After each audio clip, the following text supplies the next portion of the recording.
উত্তর কোরিয়ার পরমাণু নীতিতে বড় ধরনের পরিবর্তন এনেছেন দেশটির নেতা কিম জং উন। নতুন সংশোধিত নীতিতে বলা হয়েছে, বিদেশি শক্তির হামলায় কিম জং উন নিহত হলে বা নেতৃত্ব অক্ষম হয়ে পড়লে স্বয়ংক্রিয়ভাবে পারমাণবিক হামলা চালাবে পিয়ংইয়ং।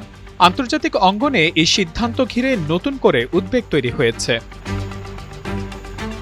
দক্ষিণ কোরিয়ার গোয়েন্দা সংস্থা এনআইএস এর বরাত দিয়ে বিভিন্ন আন্তর্জাতিক গণমাধ্যম জানিয়েছে, গত ২২ মার্চ পিয়ংইয়ংয়ে অনুষ্ঠিত ১৫তম সুপ্রিম পিপলস অ্যাসেম্বলির প্রথম অধিবেশনে এই সাংবিধানিক সংশোধনী অনুমোদন করা হয়। সংশোধিত আইনের ৩ নম্বর অনুচ্ছেদে বলা হয়েছে, শত্রুপক্ষের হামলায় যদি উত্তর কোরিয়ার পারমাণবিক কমান্ড ও নিয়ন্ত্রণ ব্যবস্থা বিপদের মুখে পড়ে, তাহলে স্বয়ংক্রিয় ও তাৎক্ষণিকভাবে পরমাণু হামলা চালানো হবে।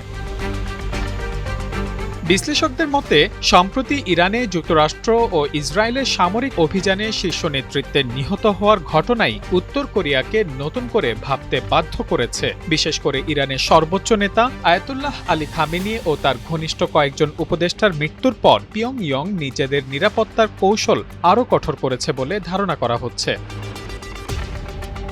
কুকমিন বিশ্ববিদ্যালয়ের অধ্যাপক আন্দ্রে লাংফের ভাষায়, ইরান উত্তর কোরিয়ার জন্য একটি সতর্কবার্তা হয়ে এসেছে। যুক্তরাষ্ট্র ও ইসরায়েলের ডিক্যাপিটেশন স্ট্রাইক বা নেতৃত্ব নিশ্চিহ্ন করার কৌশল পিয়ংইয়ংকে আতঙ্কিত করেছে।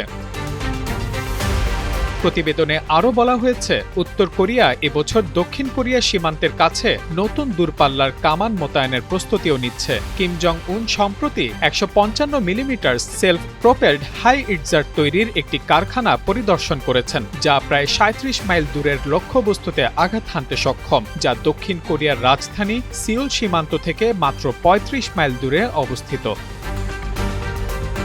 বিশেষজ্ঞদের মতে, কিম জং উন ব্যক্তিগত নিরাপত্তা নিয়েও অত্যন্ত সতর্ক। তিনি সাধারণত বিমানে ভ্রমণ এড়িয়ে সাজোয়া ট্রেনে চলাচল করেন এবং সবসময় কঠোর নিরাপত্তা বলয়ের মধ্যে থাকেন।